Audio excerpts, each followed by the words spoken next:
From ancient times to the present, human history has been accompanied by the existence of mysterious organizations, often referred to as secret societies. These organizations not only exist as purely social entities but also operate as esoteric knowledge systems, places that preserve, protect, and transmit profound understandings of human nature, the universe, and the creation of reality. Among them, Freemasonry stands out as one of the most influential and enduring secret societies in Western history. Freemasonry originated in the Middle Ages, when Gothic stonemason guilds in Europe formed to protect their construction skills. Structures such as churches, cathedrals, and castles required deep knowledge of mathematics, astronomy, and symbolism, and it was here that mystical knowledge began to be encoded through symbols, sacred proportions, and spatial structures. Over time, the role of Freemasonry gradually shifted from physical construction to building consciousness, a philosophical, ethical, and spiritual journey. In 1717, the establishment of the Grand Lodge in England marked a significant turning point. Freemasonry officially organized into a system with clear rituals, degrees, and structures. From there, it spread throughout Europe, then to America and many other regions. During its development, Freemasonry split into various rites, such as the Scottish Rite and the York Rite, each with its own approach and method of transmitting knowledge, but all revolving around the ultimate goal: unlocking human potential and discovering the light of truth. The basic structure of Freemasonry is the Blue Lodge, comprising 3 degrees: apprentice, fellowcraft, and master mason. These are considered the initial gateways into the fraternity. However, many internal documents and testimonies from senior members reveal that what is taught in the Blue Lodge is merely a shell, a symbolic guide intentionally concealing deeper truths from those not yet worthy to receive them. Albert Pike, one of the most influential figures in Freemasonry, emphasized this point. The blue degrees are but the outer court or portico of the temple. Part of the symbols are displayed there to the initiate, but he is intentionally misled by false interpretations. It is not intended that he shall understand them, but it is intended that he shall imagine he understands them. Therefore, only after completing the first 3 degrees is a Mason permitted to advance into higher rites, particularly the Scottish Rite, which consists of a total of 33 degrees, with the 33rd degree being the highest, symbolizing complete enlightenment. However, the 33rd degree is not the ultimate. In rare cases, a 33rd degree Mason may be awarded the Grand Cross, a prestigious and extremely rare honor, considered a mark of individuals who have made outstanding contributions to the fraternity and humanity. Such individuals are often believed to have comprehended the sacred laws of reality, energy, and creation, knowledge that secret societies have guarded for centuries.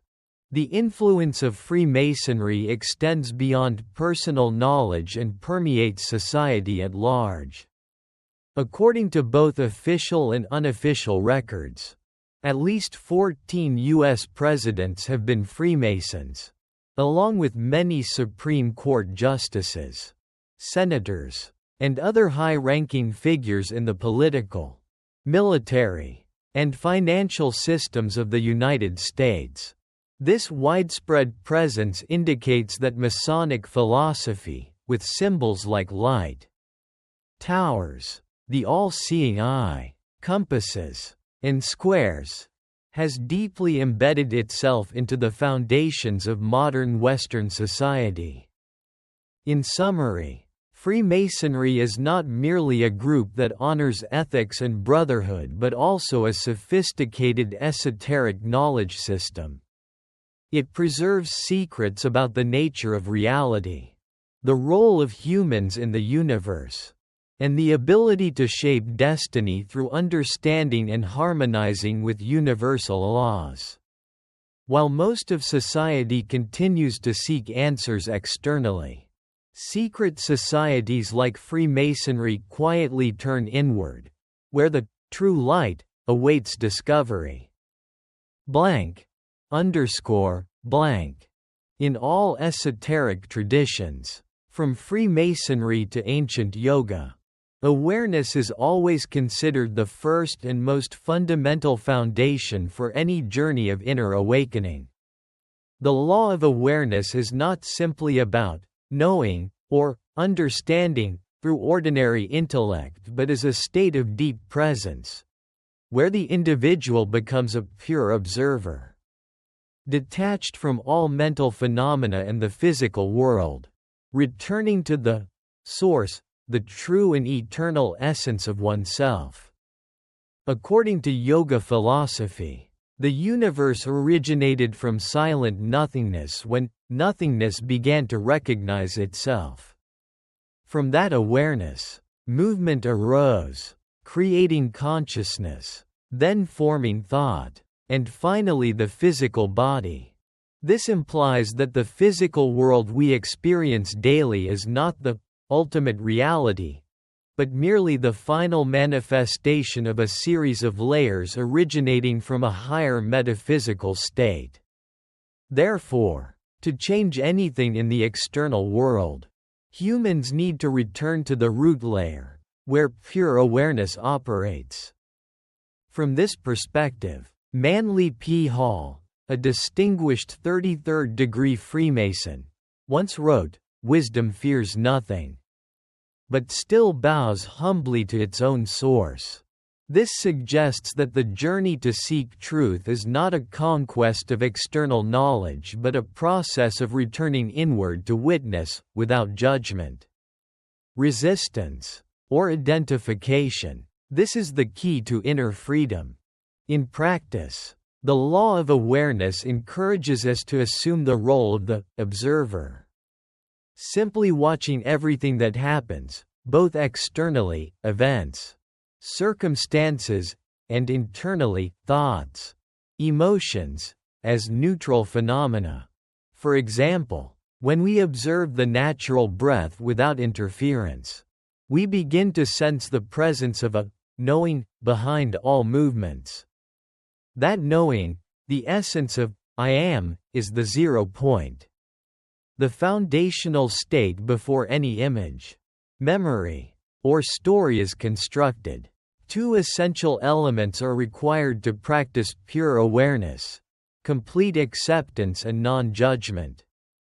When we fully accept everything that is happening without labeling it as right or wrong, good or bad, the mind gradually becomes silent. In that silence, our energy is no longer consumed by resisting reality. And from that space, all creativity, healing, or transformation can begin. Therefore, the law of awareness is not only the first step but also the foundational thread throughout all levels of spiritual development. Only when the small self steps back, allowing the greater knowing to operate, can humans truly enter a state of mastering their destiny, not through effort but through mindful presence. __. After achieving a state of pure awareness, where the mind is silent and the inner self is emptied, the next step in the journey of creating reality is the law of clarity. This is the core principle of all intentional actions.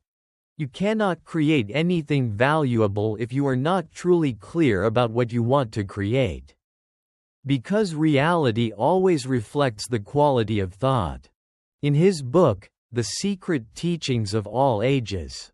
Manly P. Hall emphasizes, man's status in the natural world is determined, therefore, by the quality of his thinking. Here, quality does not merely refer to intelligence or logic but to the purity and clear direction of thought. The more chaotic the mind, the more it lacks clear goals.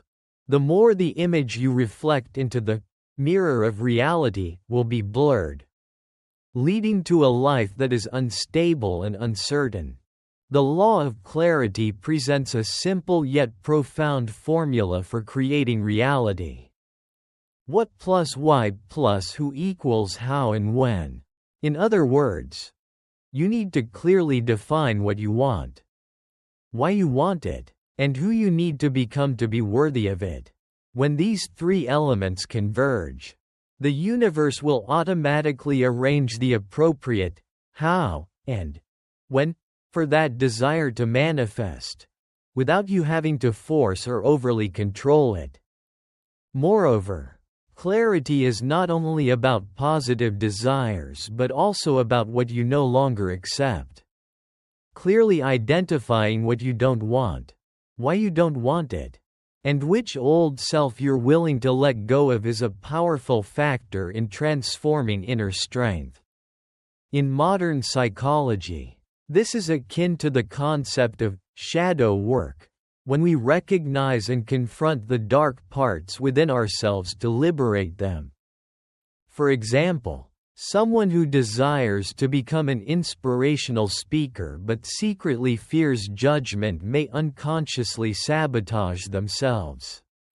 When that person clarifies what they truly want, to inspire, what they don't want, to live withdrawn, be forgotten, the deep reason, to leave a legacy, and who they need to become, a courageous, honest person, then all actions will begin to align, creating focused inner strength.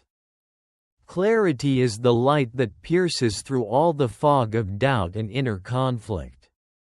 It not only guides the way but also releases creative energy that has been stuck in hesitation, procrastination, and lack of direction. Because when we are truly clear, confidence, inspiration, and action become inevitable outcomes.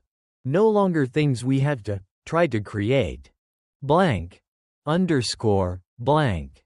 Once a person achieves a state of pure awareness and establishes a clear direction, the process of creating reality begins through the synchronized coordination of three levels of being: spirit, mind, and body. This is the essence of the law of creation, a principle acknowledged in most ancient esoteric systems. From Hermeticism and yoga to Freemasonry. According to Hermeticism, symbolized by the figure Hermes Trismegistus, the thrice greatest, a being who mastered all three planes of existence, physical, mental, and spiritual, he not only represents knowledge but also the power of creation through the harmony of these three levels. When the spirit aims for a goal, but the mind is full of doubt and actions are contradictory, the creative process will be misaligned or delayed. Therefore, the prerequisite for successful creation is internal consistency. At the lowest level, the physical, body, concrete action is indispensable. Contrary to many misconceptions in the modern manifestation movement that suggest merely sitting and imagining will yield results, the law of creation emphasizes that action is the physical expression of intention. Every step, every task we undertake is a way of installing a message into reality. From an energetic perspective, action is the electric current that activates the creative circuit awaiting transmission. The second level, the mind, is the origin of all images, ideas, and emotions related to the goal. Here, Visualization, inner affirmation, and imagination play roles in shaping the future result as a template for reality to gradually fill in. When the mind can feel and live in that result from the present, the vibrational frequency will synchronize with the desired outcome, and thus, reality tends to reorganize to match. The highest level, the spirit, is the connection to the source, to the pure state of presence and unconditional creativity. Practices like meditation or returning to the state of witnessing are not just spiritual acts but also ways for humans to open communication channels with the universal information field, where all ideas, solutions, and opportunities already exist.